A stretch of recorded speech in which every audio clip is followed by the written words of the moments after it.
Welcome to the Banner of Truth magazine podcast, where each week we bring you selected content from the magazine for your encouragement and edification.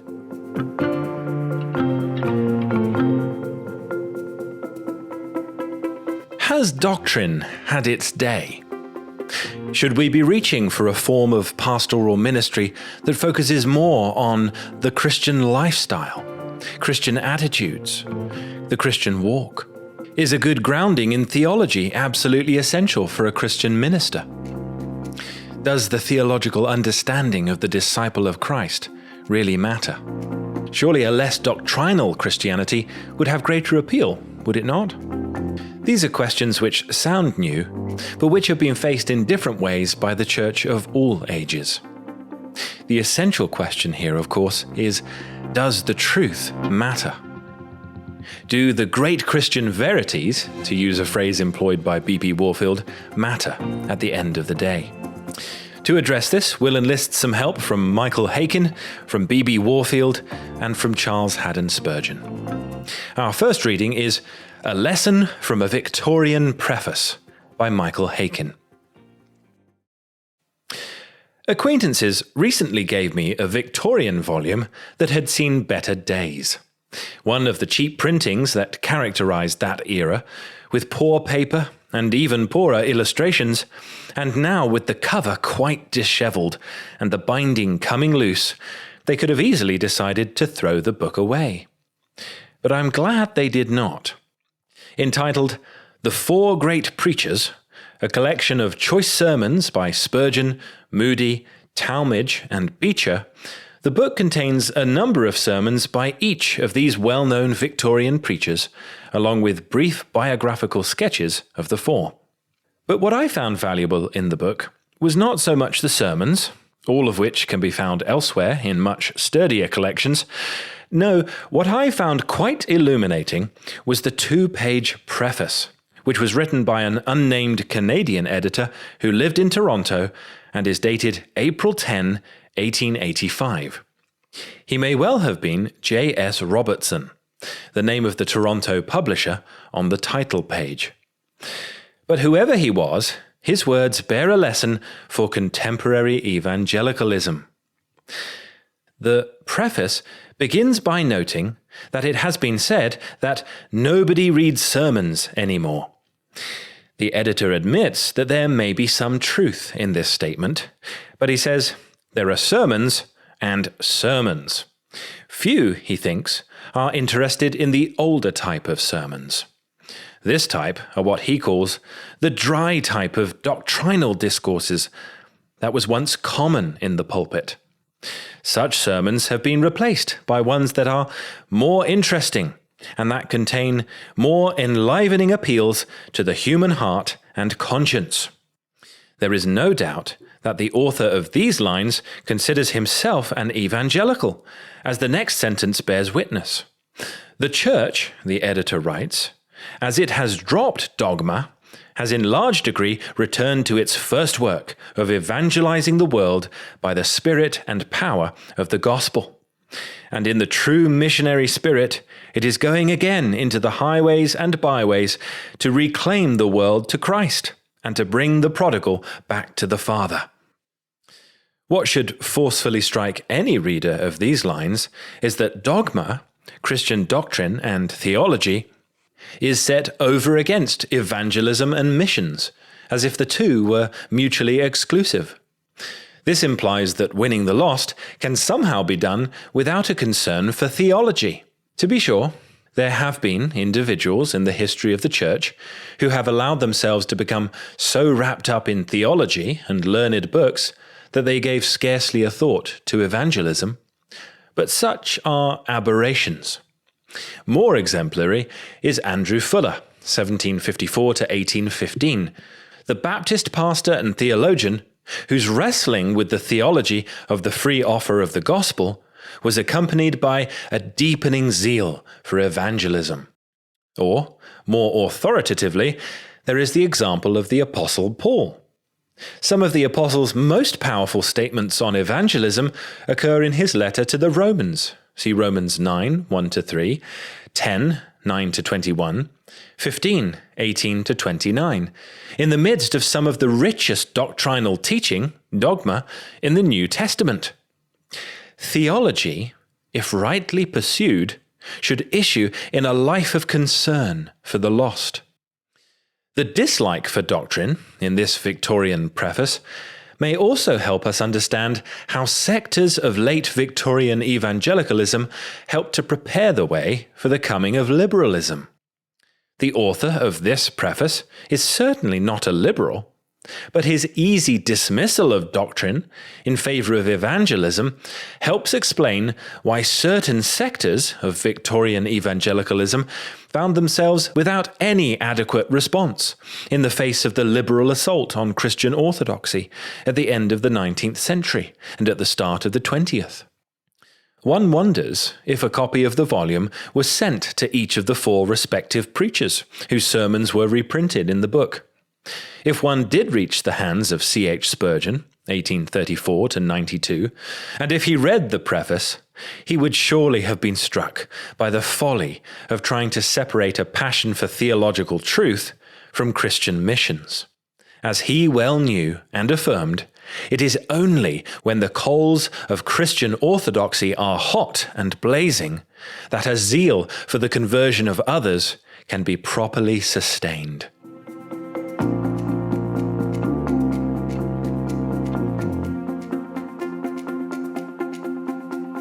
Our second reading for this week takes us to B.B. Warfield, one of the finest theological minds of the latter part of the 19th century in America.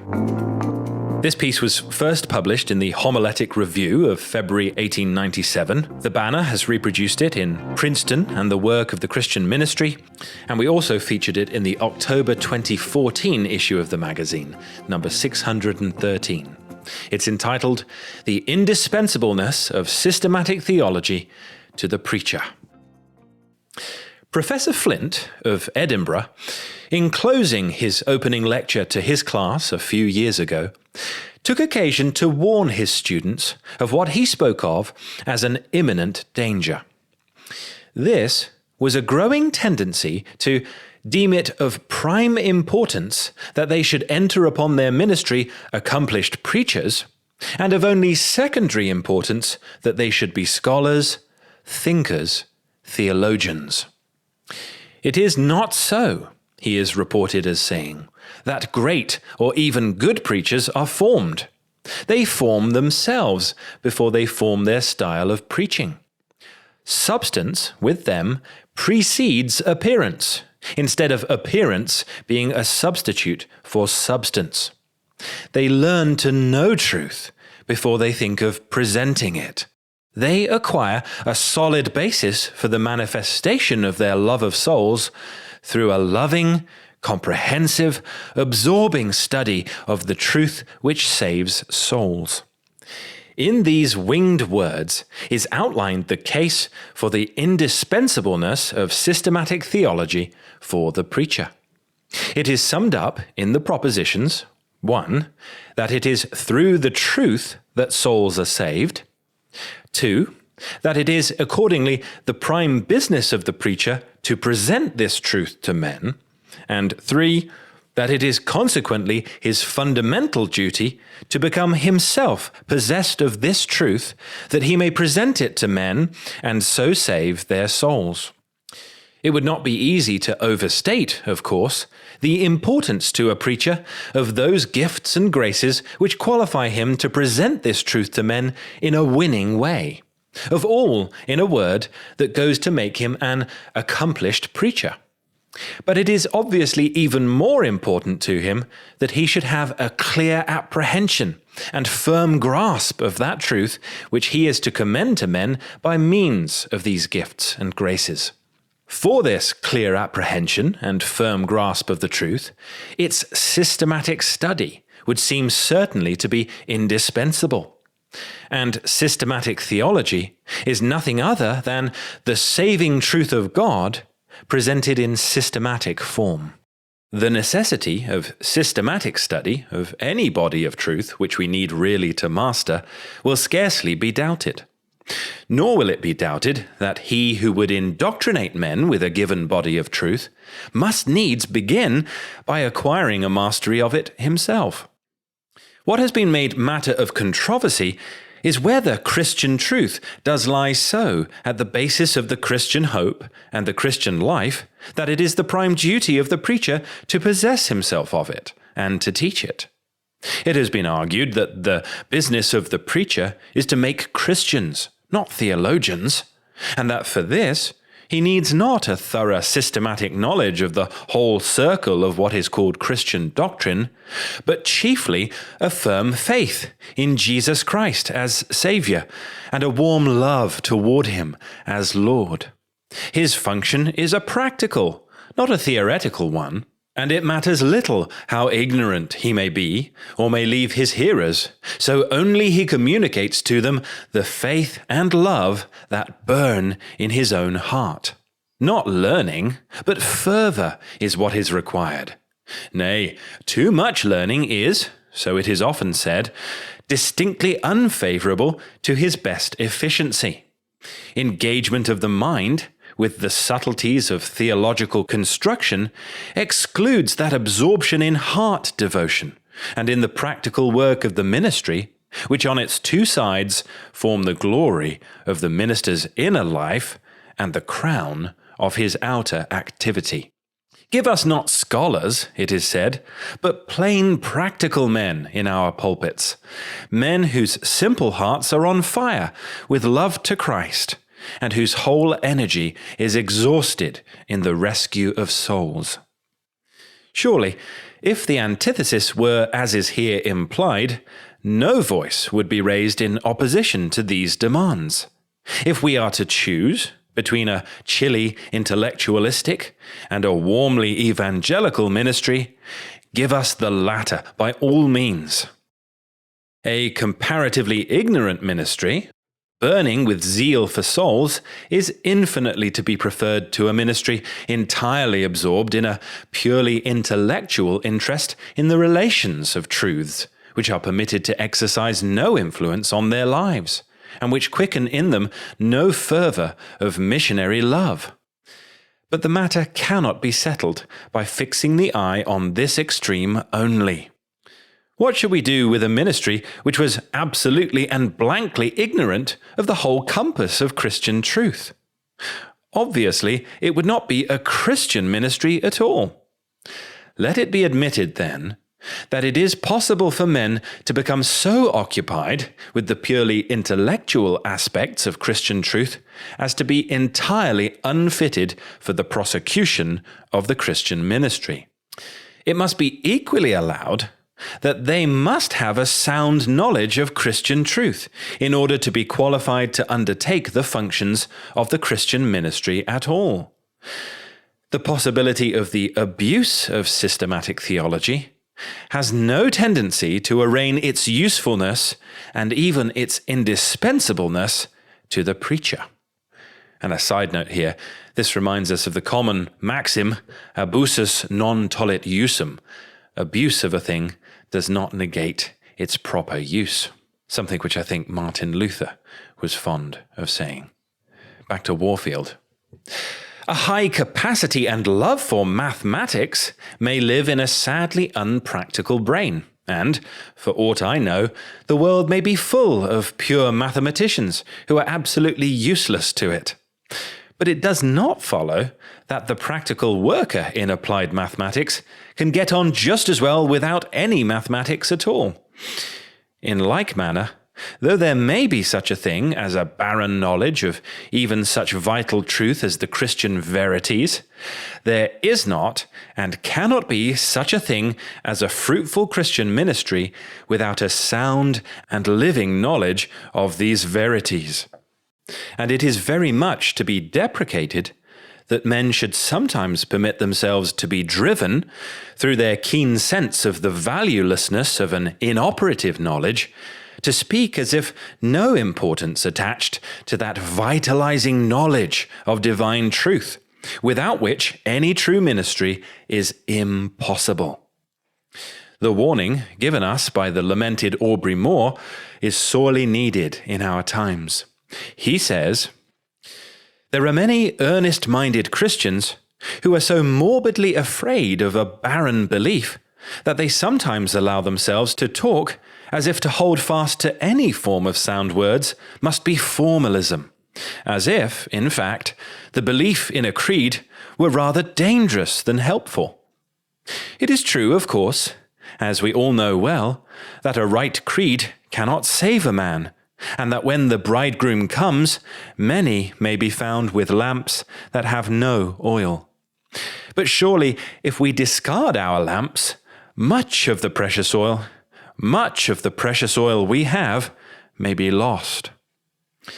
The fundamental principle on which the indispensableness to the preacher of a sound knowledge of Christian truth rests is not more surely rooted in a true psychology than it is illustrated by universal experience. That conduct, in the long run, corresponds with belief, as Bishop Westcott puts it, all experience goes to show.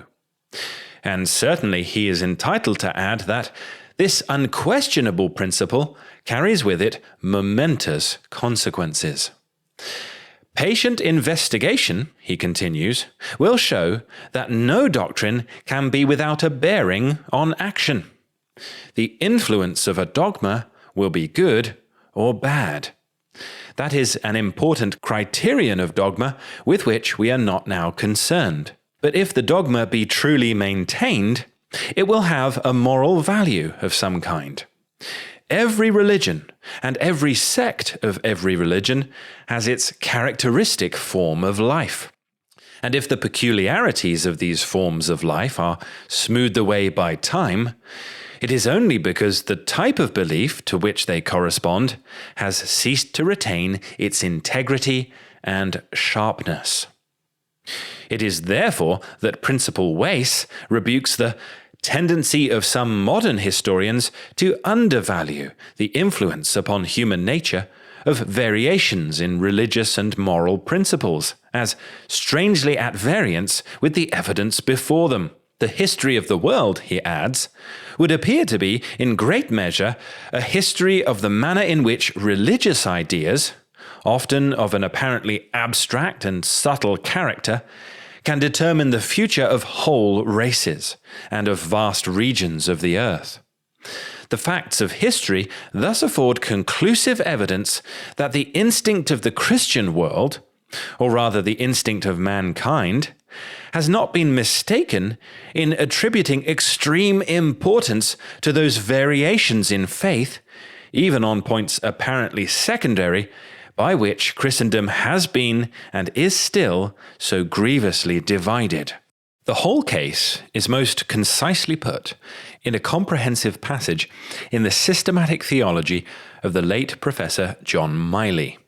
A religious movement with power to lift up souls into a true spiritual life must have its inception and progress in a clear and earnest presentation of the vital doctrines of religion. The order of facts in every such movement in the history of Christianity has been, first, a reformation of doctrine, and then, through the truer doctrine, a higher and better moral and spiritual life. Such has ever been, and must forever be, the chronological order of these facts, because it is the logical order.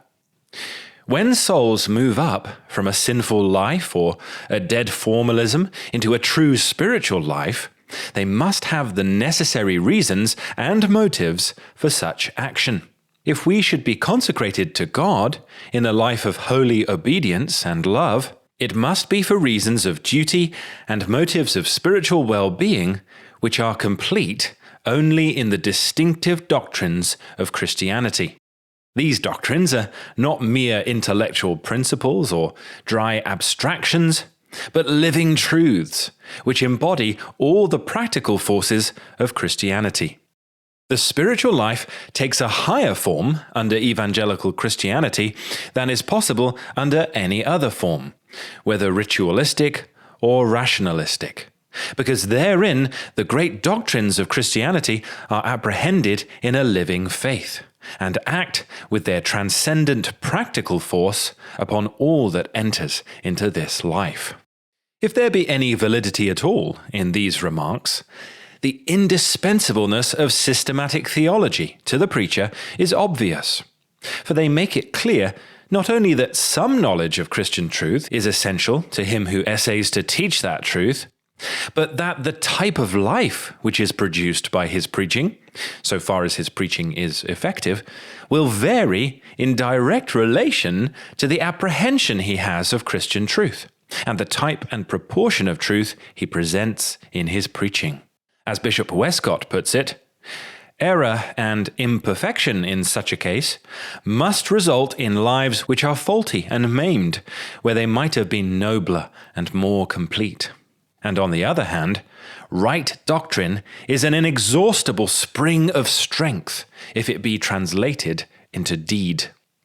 In directly the same line of remark, that saint of God, Dr. Horatius Bonner, urges that all wrong thoughts of God, whether of Father, Son, or Spirit, must cast a shadow over the soul that entertains them.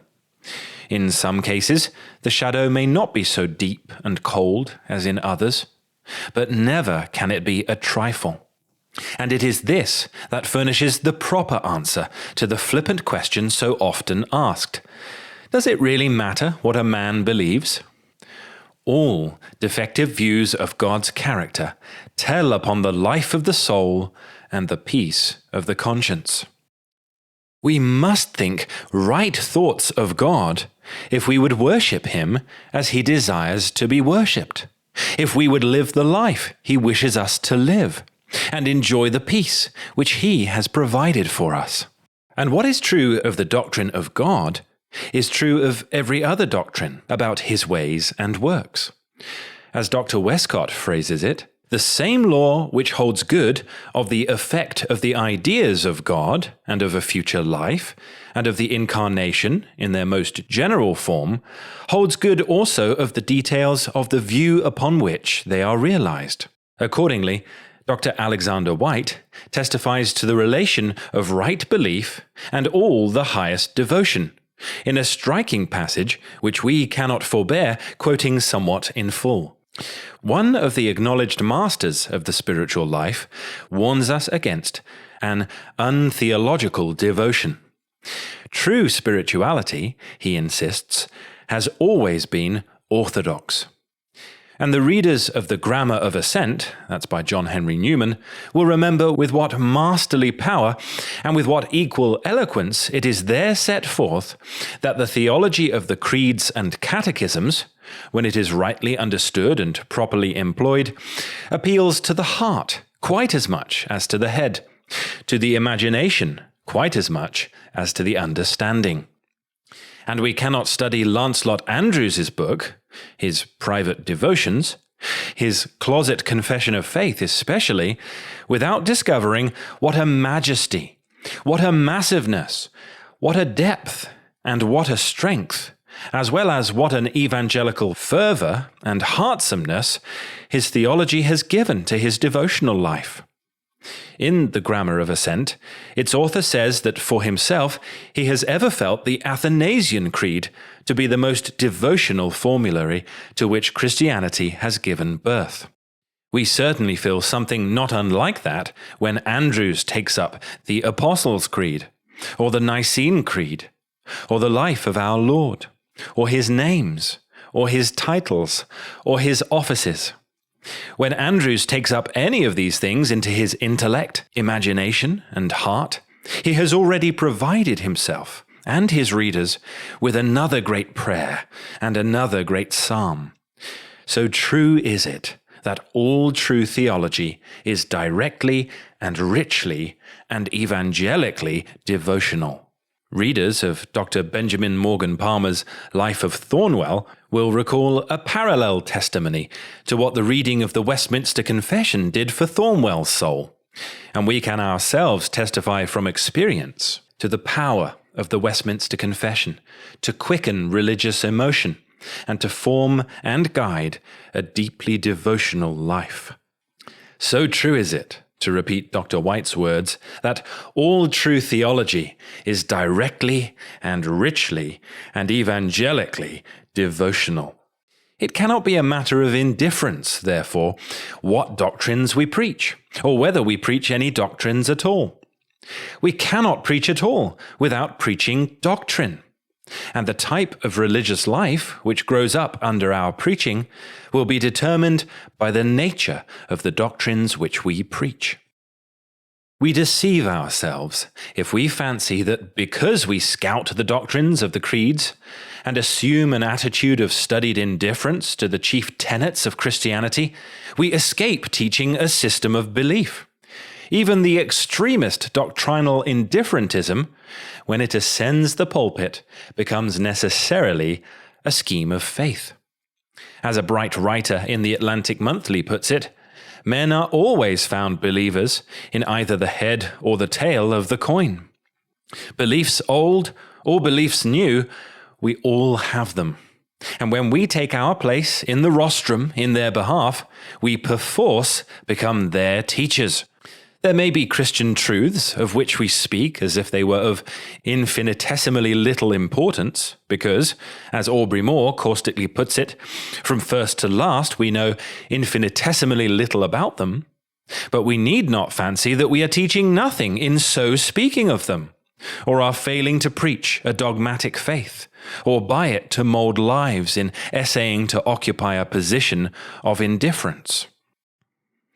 Warfield is hammering here the idea that as soon as we've downplayed certain doctrines, we've actually taught something positively about them, that they are not that important.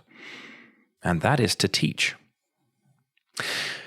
To withhold these truths from our hearers is not merely a negative act, nor can their loss act merely negatively upon their spiritual development. A mutilated gospel produces mutilated lives. And mutilated lives are positive evils. Whatever the preacher may do, the hearers will not do without a system of belief. And in their attempt to frame one for the government of their lives, out of the fragments of truth which such a preacher will grant to them, is it any wonder if they should go fatally astray? At the best, men will be driven to a kind of empirical theologizing, attempting with necessarily imperfect knowledge to coordinate for themselves the truths of religion and those which follow as consequences from them, and so will build up an erroneous system of belief which will mar their lives. And a side note here, one thinks of Socinianism, which we covered a couple of weeks ago in the podcast. Back to Warfield. At the worst, they will be led to discard the neglected or discredited truths, and with them the whole system of Christianity, which they see, even though the preacher does not see, to be necessarily correlated with them, and so will lapse into unbelief. In either case, they may rightly lay their marred or ruined lives at the preacher's door. It is not given to one who stands in the pulpit to decide whether or no he shall teach, whether or no he shall communicate to others a system of belief which will form lives and determine destinies. It is in his power only to determine what he shall teach, what system of doctrine he shall press upon the acceptance of men, by what body of tenets he will seek to mould their lives and to inform their devotions. By as much, however, as the communication of a system of belief is the inevitable consequence of preaching, by so much is the careful formation of his system of belief the indispensable duty of the preacher. And this is but another way of saying that the systematic study of divine truth, or the study of systematic theology, is the most indispensable preparation for the pulpit. Only as the several truths to be presented are known in their relations, can they be proclaimed in their right proportions, and so taught as to produce their right effects on the soul's life and growth. Systematic theology is, in other words, the preacher's true textbook. Its study may be undertaken, no doubt, in a cold and unloving spirit, with the mind intent on merely scholastic or controversial ends, in that case it may be for the preacher an unfruitful occupation. But so undertaken, it has also lost its true character. It exists not for these ends, but to make wise unto salvation. And when undertaken as the means of acquiring a thorough and precise knowledge of those truths which are fitted to make wise unto salvation, it will assuredly bear its fruit in the preacher's own heart, in a fine skill in rightly dividing the word of truth, and in the lives of the hearers, as a power within them working a right attitude before God, and building them up into the fullness of the stature of symmetrical manhood in Christ.